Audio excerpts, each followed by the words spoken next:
What's going on, guys? I'm still at the building. I'm still at 3839 Broadway Street in Rockford, where Premier Pro Wrestling tapes wrestling every Saturday night. And I am here with you guys for the tea. You kids want the tea, you guys got the tea. In the opening contest tonight, PPW 441, March the 2nd, 2024, the opening contest featured a return match which was heavily influenced by fan reaction. Again, the last week, nobody expected as much out of this one as we got. The 360-pound Aztec monster Humac facing real-life underdog Rockford's own Jesse Danger. They were scheduled to go at it again. As last week, it was a double knockout. There was no finish, and the fans wanted to see the better man. Really cool setup there. Two guys with no axe to grind, two guys with mutual respect, and two guys that wanted to see who the better man was. Well, that matchup, we still hadn't had a chance to see who the better man was. However, during that matchup, the Spawns came in and pulled a drive-by. That's right, they stopped the action and left Humac and Jesse Danger laying, but not laying for long. That set up for a tag match later in the evening, which I think, and according to the fans, and according to Jesse and Humac, and as we get to it, you'll see why later, it paid off better than seeing a finish between those guys. Maybe we will someday as singles, but coming up this week, at 5:42, going to go ahead and say March 9th, 2024, and we'll get to that later. Humac and Jesse Danger are going to team up again.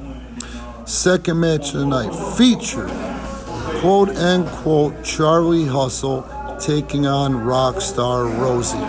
There's been friction between Rockstar Rosie, Charlie Hustle, and any member of the science class. Charlie Hustle is a card-carrying totem member of the science class, and he is claimed to be the creation of Marcus the Science Smith. The story behind that, once again, is there was a Charlie Hustle, and Charlie Hustle was 4 inches shorter.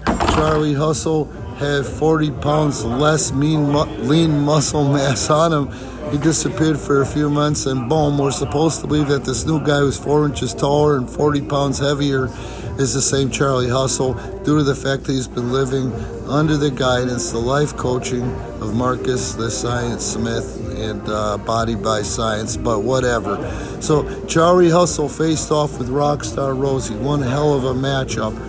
That match, as predicted, Marcus the Science Smith, who was in Charlie Hustle's corner, it's almost like a father and son incestuous type of a relationship, though.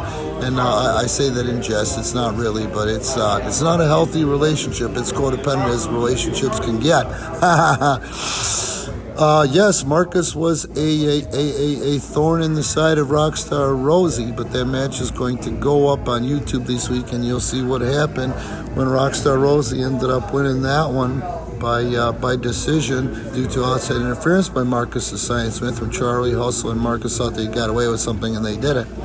The next matchup, Marcus the Science Smith came out with 2/3 of the science class. He came out with Mickey Sin, the current Challenge Pro champion. He came out with Charlie Hustle. And Zero Gold was not there for that one, as Zero Gold was supposed to be in back getting ready for his title match. His second or first, I don't remember. You'll have to check the annals, folks. Challenge Pro title defense. So that being said, Marcus wanted to remind everybody that Mickey Sin is the new King of the Iron Man, that Zero Gold is the current and reigning Challenge Pro champion, and he said it's not if, it's not a question of if, but it's when. The science class ends up with the tag team championships, currently held by Jay Leone and badass Brandon Campbell. And also, they think they're going to end up with the PPW Heavyweight Championship, held by El Guerrero Jose Acosta. Okay, we get it. You're full of yourself. Go on with the wrestling. And thank God we did. I'll tell you that Charlie Marcone is really getting over with the fans in attendance here. That little guy just keeps coming. He don't quit. The word quit is not in his vocabulary, folks. He's heart personified, and he moves like a human video game. Now, he did come up with the short end of the stick when he faced off with Mickey Sin, the current king of the Iron Man. It's about 60 to 70 pounds of weight advantage there, disadvantage for Charlie Marcone, but it's not about sometimes if you win or lose in the beginning. It's that you showed up and you had a strong showing, and he keeps showing up. Then, badass Brandon Campbell faced off with Marcus the Science, or should we call him Marcus the Mouthsmith, in singles competition. And that was one hell of a matchup, and Marcus goes to show why I'm going to go ahead and say I don't, and I'm going to go out on a limb and say fans don't particularly like him, because the guy is a decent in-ring performer.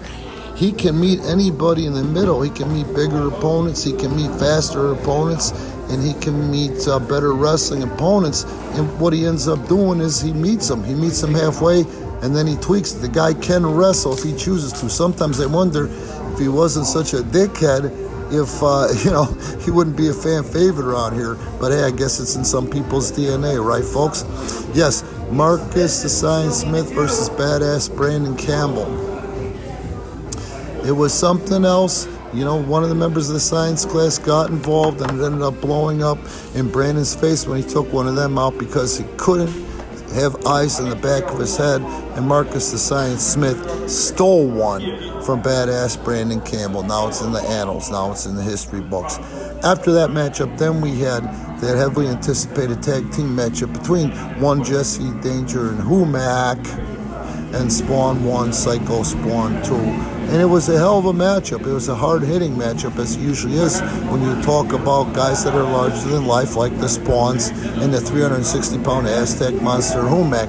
But Jesse Danger really mixed that thing up nice with, his high-flying stuff in his speed and agility. So it ended up being a great match. Finally, the Spawns got their hands on Jesse, beat him within an inch of his life.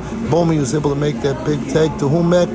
And Jesse Danger and Humac were victorious in that matchup. Now, that being said, remember when we opened this thing and I told you about the best laid plans of mice and men and Marcus the Science Smith, the science class, and Marcus's mustache? They vowed that they were going to be tag team champions.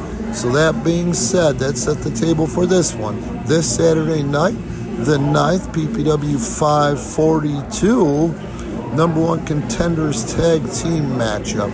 Jesse Danger and Humac face Charlie, Hustle, and Zero Gold. And the winner of that one later in the night will get their shot at the tag team championship belts, again being held by badass Brandon Campbell and the relentless Jay Leo. Going to be a good card, folks. And then our main event of the evening, original concept match, PPW Challenge Pro matchup. It's a triple threat match, all three men in the ring at the same time. You can win one of three ways: pin one of your opponents, submit one of your opponents, or get one of your opponents over the top rope to the floor, and then you are the victor. It was one hell of a matchup. Zero Gold proudly displays once again he is no joke, and he's not. He may be the hall guy in a lot of situations, but he sure plays his part well for the science class, and they are effective, as he was able to retain that title, even though there was some outside interference that did blow up in their faces. Finally, the P had been hidden, and it had been hidden well. The rabbit had been pulled right out of the hat, and Marcus the Science Smith's help, Zero Gold is still your Challenge Pro champion, the PPW Challenge Pro champion. Again, that brings us to this week, and these words are being laid down as I'm laying down this T to you guys, and I love that term, the T. This Saturday night, Marcus the Science Smith, who is technically still PPW's number one contender for the heavyweight championship, is going to face El Guerrero Jose Acosta, 2 out of 3 falls for that belt once again. Jose wanted to get his hands on Marcus the Science Smith, and Marcus vowed, yeah, I'll do it. I'm the number one contender. Why wouldn't I? However, he wanted to make sure it's a title match, and this Saturday, the 9th, it is. Now, there's going to be so much more going on, but just take this with you. Take this to the bank. as my main man Beretta used to say, Tony Beretta. You guys don't know who Beretta is? Go down YouTube search and look up Beretta. You'll see what I'm talking about. What a compelling cop show. Anyway, as Tony Beretta says, you could take this to the bank. And what you can take to the bank for the 9th, this Saturday night, PPW 442. El Guerrero, Jose Acosta, 2 out of 3 falls will defend that championship belt against Marcus the Science Smith ahead of the Science class. And in that number 1 contendership tag team matchup between Humac and Jesse Danger and Zero Gold and Charlie Hustle, the winner there will face Badass Brandon Campbell and Jay Leone, who are really turning into Premier Pro Wrestling's sweethearts, the current tag team champions for the belt. Did I tell you? Did I tell you? Guys, be cool, like, subscribe, and check out in the description how you can support Premier Pro Wrestling, but also get cool stuff in the process via PPW Live. Check out our Patreon and our official merchandise shop for brand shirts and our talent shirts, Premier Pro Wrestling tees. All right, you guys, thank you. Hope this was tea enough. If you have any questions, hit us up.